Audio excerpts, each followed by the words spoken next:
আমরা প্রয়োজনে প্রত্যেকটা দোকানে দোকানে তল্লাশি করব যে কারা ইসরায়েলে পণ্য বিক্রি করে। বাংলাদেশের মাটিতে ইসরায়েলে পণ্যর কোনো জায়গা হবে না। ইসলামের দুশমনেরা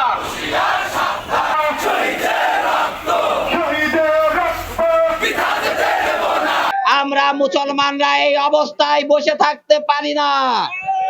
আমাদেরকে বসে থাকার সময় নাই।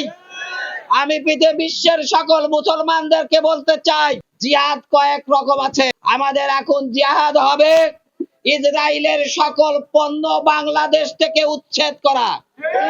ইসরায়েলের কোন পণ্য বাংলাদেশে ঢুকতে দেওয়া হবে না।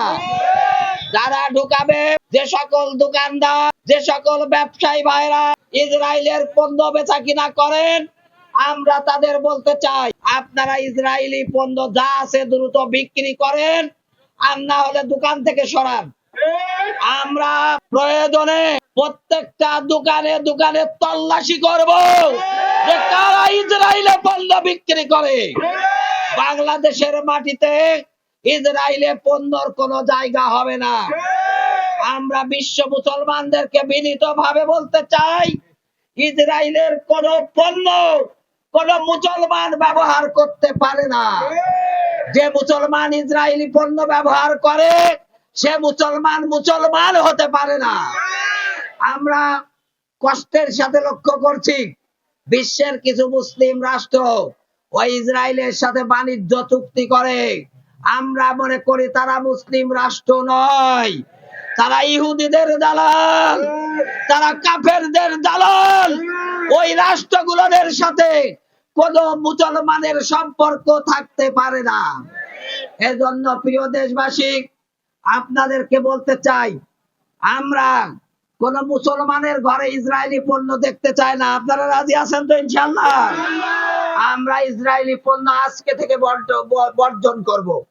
সেই সাথে আজকে আমরা যেমন সকল দল, এখানে দলের নেতারা এসেছে, আগামীর মিছিল হবে বাংলাদেশের সকল দল ও মত নির্বিশেষে সমস্ত জনতাকে নিয়ে আমরা ইসরায়েলি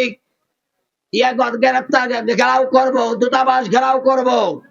যদি না বাংলাদেশে ইসরায়েলে দূতাবাস থাকতে পারে না, কোন মুসলিম রাষ্ট্রে ইসরায়েলের সাথে কোনো সম্পর্ক থাকতে পারে না। এজন্য মুসলমানদেরকে ইসরায়েলকে বয়কট করতে হবে। সেই সাথে আমি সবাইকে আহ্বান জানাতে চাই, মুসলমানের ঐক্যের কেন্দ্রবিন্দু হচ্ছে আল কোরআন। আমরা সারা বিশ্বের মুসলমানকে বলতে চাই, আসেন আমরা কোরআনকে আঁকড়ে ধরে একটা ঐক্যের কেন্দ্রবিন্দুতে আমরা শামিল হই।